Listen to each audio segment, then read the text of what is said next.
All right, guys, what's going on? Welcome back to Chris's Sports Corner. Real quick, man, hope everybody's having a great, did I say great Tuesday, man? As y'all know, man, life is happening. I'm busy.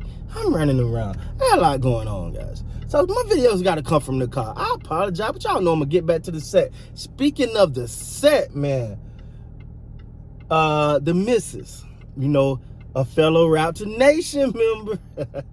She freaking love that team, man. She really be picking my mind about it because I pay attention to the Raptors a lot. So she be on it, bro. Shout out to her. She's feeling a little under the weather today, but there's all hope she get well. She hopes she feel better tomorrow. Y'all know you got a lot of things going on. All right, so I was reading the article. I don't have the article in front of me, obviously, but it mentioned the fact that the Raptors may have a problem. A pretty good problem, if you ask me. I mean, it depends on who you say. Is it time already to start shifting over and starting to hand the reins over to Scottie Barnes? To me, this is just my opinion, and I'm biased because I am a Scottie Barnes fan. I was ranting and raving for him to get Rookie of the Year. He got it. The same way I ranting and raving for Nick Nurse that one to get Coach of the Year, which I think he got a year late, but whatever. With Scottie Barnes, I just think that I don't know if you want to hand the reins over to him already, but it's time to at least start ushering it over some. And I think that's happening. I think about just naturally, though. Because when you look at the team, when you look at the difference he made in and out of the lineup during the playoffs, like what you wanted to see was he going to step up in the playoffs? Was he going to shy away? I thought he had a hell of a playoff run. It was his first one. He was a rookie. Obviously, they didn't win the series. But I thought that, and for me, I thought Pascal came to the playoff series a little late. He got in the playoffs in game 3 and 4 and 5 and all of that. And I think that kind of helped dig a hole for them. Not saying that, not blaming it all on Pascal, nothing like that. But they dug a hole and put themselves up against it. Now, but I think Scottie Barnes is a natural leader. I'm going to tell you why. Because this is a young man that, and I know I say this a lot, so you may have heard this if you heard this before. I apologize for being repetitive. Scottie Barnes is a guy who he is just as excited for his teammates. He's just as excited when they have a good moment as he is for himself. And sometimes I think his energy and enthusiasm and his sometimes he'll get into the game, and sometimes he'll let you know. You know what I'm saying? Like, he ain't backing down from no challenges. He'll let you know, like, he want to guard your best player. He want that assignment. Not a lot of players want that. Some people do it because they got to, or that's the assignment they got. But he want to guard the other team's best player. He wants to take on that challenge. He wants to go to get in there and rough it up with you and bang with you. And I just think that has a life of his own, and I think that's infectious. When you're a guy like Scottie Barnes, you won Rookie of the Year, you played as well as he's played, and I say this all the time, and I'm going to say it again, I'm going to keep saying it. He do not have plays ran for him. No one has said, hey, Scottie, here's the ball, go get some points. Hey, Scottie, we ran this play right here to get you open. They're not doing that for him.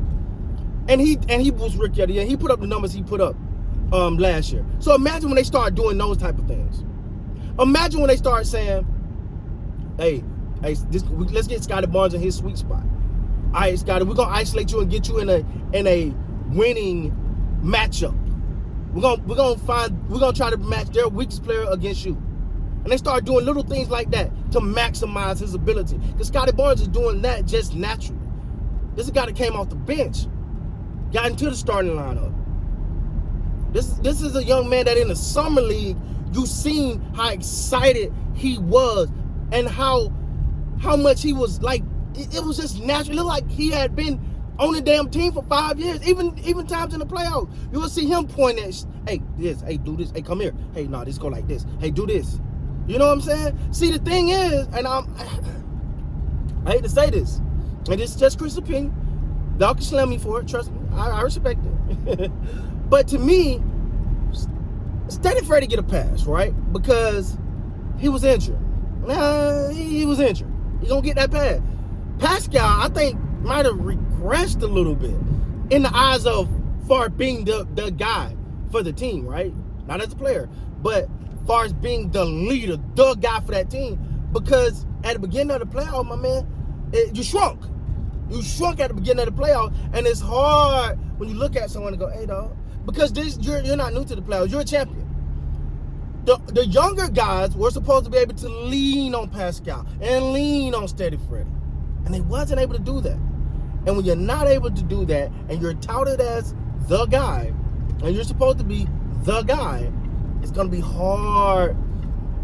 It's gonna be hard to like come out and just, you should be doing this, you know, leading like that when they seen that. You know, I'm just being honest. I'm just being human. Human gonna be like, "Hey, dog, hey man, like, you know, you shrunk a little bit in the playoff, dog."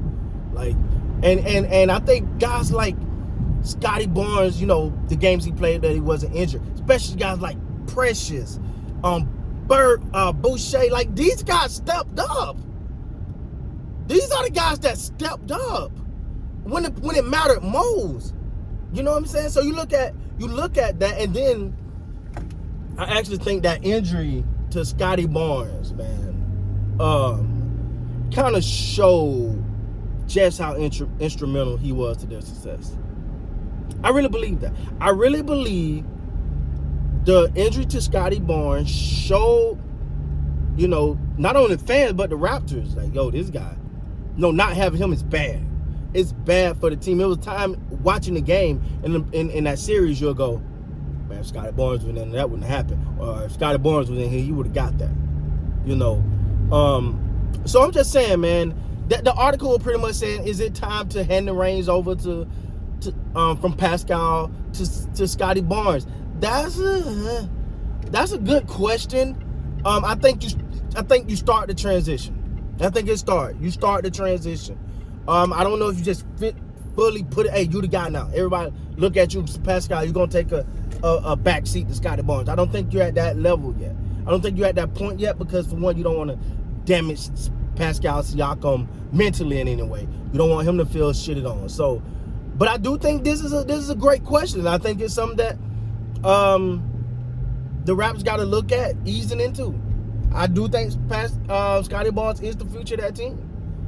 He is their future, and the future may be sooner than we think, man. So, let me know down in the comments, guys, what you think, man. Should the Raptors be looking at going ahead and passing the buck on over to old Scottie B, or is still Siakam's team?